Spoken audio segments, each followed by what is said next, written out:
महिला जो पूरे मोदी गवर्नमेंट से लड़ रही है अकेले, बाबा को यहाँ पे उत्तर प्रदेश में रह के अपनी तो चीज़ों का संभाल नहीं पा रहे हैं, महिलाओं को सुरक्षा दे नहीं पा रहे हैं, आप बंगाल में महिलाओं को सुरक्षा देंगे? फिर मुस्लिम हिंदू यही मुद्दों पे ये आज तक इन्होंने जब से ये मुख्यमंत्री बने हैं हिंदू मुस्लिम और मंदिर मस्जिद पे इन्होंने पूरी राजनीति अपनी करी है। मणिपुर तो नहीं गए कभी फोटोग्राफी करने। बंगाल का जो चुनाव है उस पर देश भर की निगाहें हैं। ममता बनर्जी वहाँ के मुख्यमंत्री हैं। पहले फेज का चुनाव जो है हो चुका है।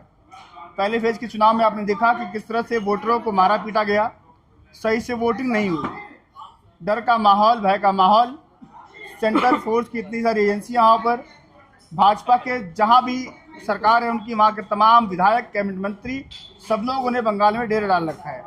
देश के प्रधानमंत्री नरेंद्र मोदी का तो दूसरा घर अब बंगाल हो गया है, अमित शाह भी वहीं है। आखिर ममता बनर्जी को हराने के लिए, टीएमसी को हराने के लिए इतना दमखम क्यों आजमा रही है भाजपा?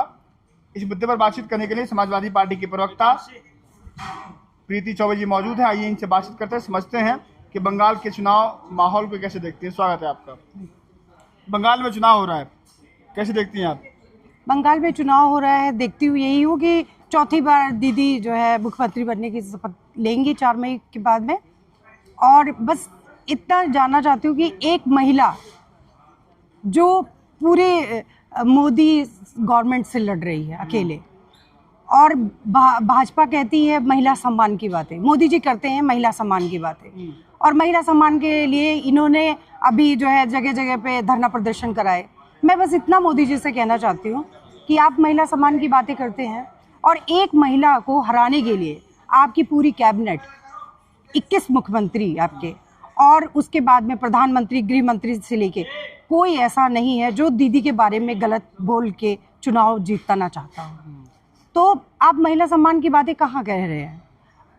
उत्तर प्रदेश के मुख्यमंत्री बंगाल में जाके चुनाव प्रचार में दीदी दीदी करके मतलब दीदी की गवर्नमेंट, टीएमसी के बारे में उल्टा सीधा कह रहे हैं। आप उत्तर प्रदेश को संभाल नहीं सकते हैं। अभी आपने देखा गाजीपुर में एक छोटी सी बच्ची के साथ में रात को 1 बजे एक दरिंदा घर से उठा के लेके चला जाता है और उसका बलात्कार करके वो उसको हत्या कर देता है।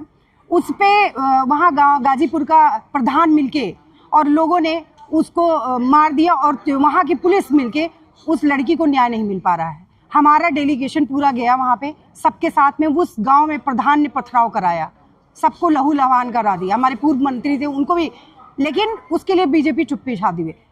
बाबा को यहाँ पे उत्तर प्रदेश में रह के अपनी तो चीज़ों का संभाल नहीं पा रहे हैं, महिलाओं को सुरक्षा दे नहीं पा रहे हैं, आप बंगाल में महिलाओं को सुरक्षा देंगे? आप आज भाजपा 21 जगह पे मुख्यमंत्री हैं, इनके 21 मुख्यमंत्रियों में इन्होंने सिर्फ एक महिला को मुख्यमंत्री बनाया। कैसे आप महिला सम्मान की बातें करते हैं? आधी आबादी की बात करते हैं ना आप, कि आरक्षण की बात कर रहे हैं। आरक्षण आप कितने महिलाओं को मुख्यमंत्री बना दिए? बस मैं इतना जानना चाहती हूँ मोदी जी से। योगी जी कहते हैं कि तुम मुझे खून दो मैं तुम्हें आज़ादी दूंगा, स्वामी विवेकानंद जी कहते हैं। उन्होंने आज तक इतिहास पढ़ा ही कहाँ है? और ये पढ़े लिखे होते तो इनको ये पता होता। नेताजी सुभाष चंद्र बोस जी का नारा दे रहे हैं, तुम मुझे खून दो मैं तुम्हें आज़ादी दूंगा। ये स्वामी विवेकानंद जी का नाम ले रहे हैं। आप बताइए ये इनका विजन क्या हो सकता है? इनको सिर्फ बातें आती हैं मंदिर, मुस्लिम, हिंदू, यही मुद्दों पे ये आज तक इन्होंने जब से ये मुख्यमंत्री बने हैं हिंदू मुस्लिम और मंदिर मस्जिद पे इन्होंने पूरी राजनीति अपनी करी है। मोदी जी हावड़ा में हुगली नदी में मोदी जी कैमरा लेके फोटोग्राफी कर रहे हैं। तो बस इन्होंने करा क्या है? फोटो एक चीज बताइए, हावड़ा में जाके आप फोटोग्राफी कर रहे हो, आपको शर्म आनी चाहिए। आप केंद्र में डबल इंजन की सरकार आपकी भाजपा की है और आप वहां जाके हावड़ा नदी की आप वहां से फोटोग्राफी कर रहे हैं। आपको ये नहीं शर्म आ रहा? मणिपुर जल रहा है, वहां 2023 से आतंक पूरा फैला हुआ है। आप मणिपुर तो नहीं गए कभी फोटोग्राफी करने? आपने कभी मणिपुर के लोगों को नहीं आपने देखा कि वो लोग कैसे जी रहे हैं? आप यमुना नदी की बात करिए, आप हावड़ा नदी देख के आपको शर्म आनी चाहिए कि आज वहाँ का विजन दीदी की देन है। और आप यमुना नदी में चले जाइए, जितनी गंदगी है और जितना मतलब आपसे बताऊं, और यमुना नदी के लेकर ये लोग दिल्ली की सरकार में आए और आज यमुना की आप दशा देख लीजिए, इतना पॉल्यूशन।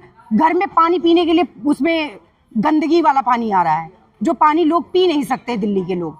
तो आप ये किस चीज़ का मुद्दा बना के लेके जा रहे हैं बंगाल में, मैं समझ नहीं पा रही। और योगी आदित्यनाथ जी को ये समझना चाहिए, आप पहले उत्तर प्रदेश अपना संभालिए, उसके बाद बंगाल की तरफ देखिए। और इनको पीडीए 2027 में सबक देगा, और 2027 में माननीय राष्ट्रीय अध्यक्ष जी इनको पूरी हमारी पीडीए मिलके जड़ से खत्म करेगी।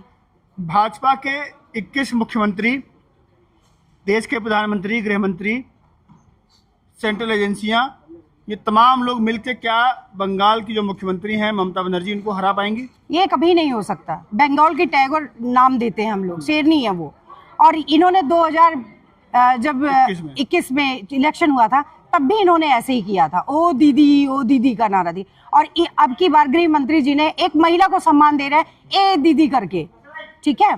तो आप इस तरह से गुंडों की भाषा जब इस्तेमाल कर रहे हैं, तो आप कैसे देश के गृह मंत्री हैं और आप एक महिला को इस तरह से संबोधन देते हैं? तो इसका मतलब कि महिला में आप समझ सकते हैं कि भाजपा में कितना महिलाओं का सम्मान हो सकता है।